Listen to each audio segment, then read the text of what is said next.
Hello, this is my webquest done on fractions. This webquest is good for grade levels 3 through 5, and it's going to be in the math curriculum on fractions and also cooking.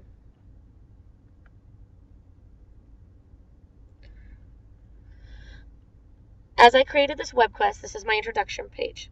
Help us straighten up this fraction nightmare. We are trying to do some baking and cooking in our classroom, but these crazy chefs, which are my students, don't understand how to measure out the ingredients correctly. Let's share your knowledge of fractions with the chefs, and let's create some delicious food.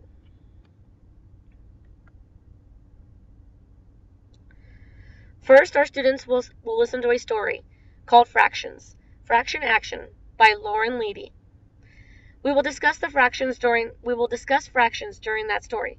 We will then use the smartboard to make auto shapes and divide them into halves and quarters. The students will then be given instructions on the activities they will need to do at each of the centers that I will have given them, and then they will rotate through the centers for approximately 1 hour and spend 15 minutes at each center.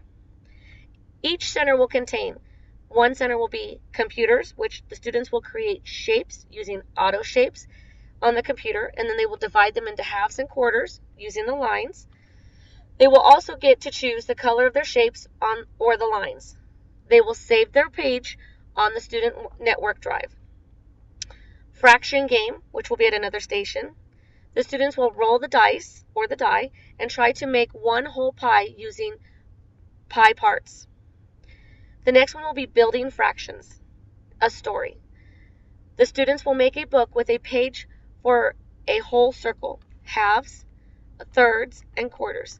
They will write a sentence for each page. This is a whole circle. The circle is cut into halves, thirds, and fourths. The next station will be fraction packet. The students will be given a packet of individual pages to practice identifying and coloring fractions. After students have completed the center rotations, we will share our computer-generated fractions on the smartboard, and then the students will be given a treat in half, and they will have to share that treat with their partner. Now that we've got a taste of fractions, let's learn more.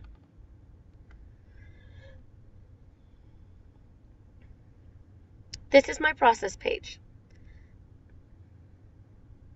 Now that you've enjoyed your activity of fractions, let's put your knowledge to work.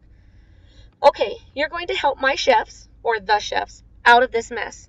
First, you need to watch the video that I've given you the link to on this page to refresh your memory on fractions. Next, to brush up on your skills with adding fractions like denominators, you need to go to this website that I've given you. After you've gotten 6 problems correct in a row, come back to this page to see what to do next. Now, you're ready to try adding fractions with unlike denominators. But put on your best thinking chef hat and go to this website that I've given you right here.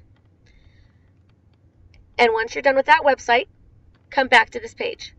Okay, you're becoming experts on adding fractions. Excellent. Now let's compare some fractions to make sure we're ready for the kitchen. I want you to go to this website and get cracking. Watch this video. Then I want you to test your knowledge on this website. Now you're ready to create your product. The chefs, which are my students, know how to cook a meal or bake some goodies for 4 people. You can help them expand their knowledge so they can create larger recipes. Use your expert knowledge of adding fractions and making equivalent fractions to help the chefs cater for larger groups, 8, 12, or 16. I can't wait to taste your delicious recipes.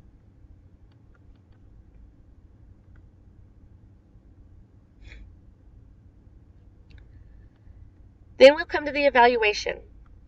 My students will be assessed. They'll have a free fraction pre-assessment. I will assess before the lesson where every child is in this academic area. Then I will assess them by just having a teacher observation. I will observe each student during the lesson, and I will give each student feedback.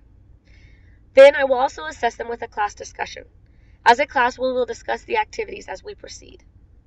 We'll have group activities, and I can be watching the students as they interact with their groups and the group activities that are given to them. Then we'll have journal entries, and the students will be answering prompts in their journals related to the unit questions and the fraction activities.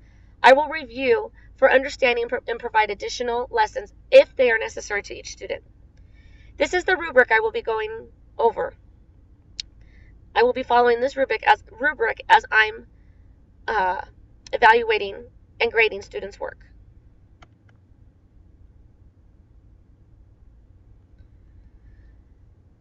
This is my conclusion page. For my students, it's way to go. You've helped so many chefs. You've helped my chefs so much, They'll now be able to consistently create delicious, well-measured out treats. The last thing you need to do is, for you, is write up a review of this activity. What do you think you've learned through this activity? Do you enjoy this activity? Do you feel that your group worked well together? Do you know more about fractions than when you started? This will be what my group writes up as a conclusion, and I really hope my group has learned a lot from this activity. This is my teacher page. This webquest is especially tailored for 4th graders, just being introduced to fractions and fraction terminology. Targeted learners include those who can work well in groups and can speak well in front of the class. Fractions are an important part of your life. Students understand that when they interact with this activity, many times these things are pieces or fractions. Students know the proper terminology and how to add and subtract fractions. These are the standards, and I went through many webquests to come up with ideas for my own webquest. Thank you so much, and I really hope you enjoyed my fractions and my webquest of fractions.